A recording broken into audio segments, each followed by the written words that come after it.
ప్రకాష్ రాజ్ మీద కంప్లైంట్ పెట్టారు. ఇంకేముంది, ప్రకాష్ రాజ్ కట్ అయిపోతుంది, ఎట్ అయిపోతుంది, ఏమీ కాదు. కావాలంటే ముందస్తు బెయిల్ వస్తుంది, అసలు ఆయన అరెస్ట్ చేయొద్దని స్టే వస్తుంది, ఏమీ కాదు. మన దేశంలో హిందూ దేవి దేవతలను అవమానించడం అనేటటువంటిది మనం మాట్లాడే పదాల్లోనే వస్తుంది. అడిగేంట్రా భజన చేస్తున్నావా, అడిగేంట్రా శటకోపం పెట్టాడంట కదా, ఈ పదాలు ఎవరం వాడుతున్నాం? మనమే వాడుతున్నాం. మన ప్రసాదం పెట్టాడంటగా నీకు, ఈ ప్రసాదం అంటే తప్పైపోయా, చటారివ్వడం అంటే తప్పైపోయా, భజన చేయడం అంటే తప్పైపోయా, మరి నువ్వు దేవుడికి చేస్తుంది ఇవన్నీ వెటకారానికి మనమే వాడుకుంటున్నాం. కాబట్టి ఎన్ని కథలన్నీ హిందూ దేవి దేవతలకు సంబంధించినటువంటిది ఎన్ని సినిమాలు వచ్చినాయి కామెడీగా. రాముడిని కామెడీ, బ్రహ్మని కామెడీ, విష్ణుని కామెడీ, ఎవరిని కామెడీ చేయలేదు? అయ్యే మన మెదళ్లలో ఉంది, మన చిన్నప్పుడు జరిగినాయి ఇప్పటిదాకా కూడా.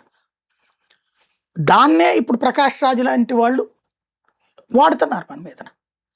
ఆయన క్రైస్తవుడు అని క్రైస్తవులేమో ఓన్ చేసుకోరు, కానీ యాంటీ హిందువులు అందరూ ఓన్ చేసుకుంటారు. ఆయనకు కూడా ఒక బలమైన శక్తి వచ్చింది. ఇప్పుడు హిందుత్వాన్ని ద్వేషించే వాళ్ళకి విపరీతమైన ఆదరణ వస్తుంది, హిందుత్వాన్ని ప్రేమించే వాళ్ళని పట్టించుకునేవాళ్ళు కరు, పైగా తిట్టిపోసేవాళ్ళు ఎక్కువ. కాబట్టి ప్రకాష్ రాజ్కి ఒక మంచి బలాన్ని హిందుత్వవాదులు ఇస్తున్నారనుకుంటా.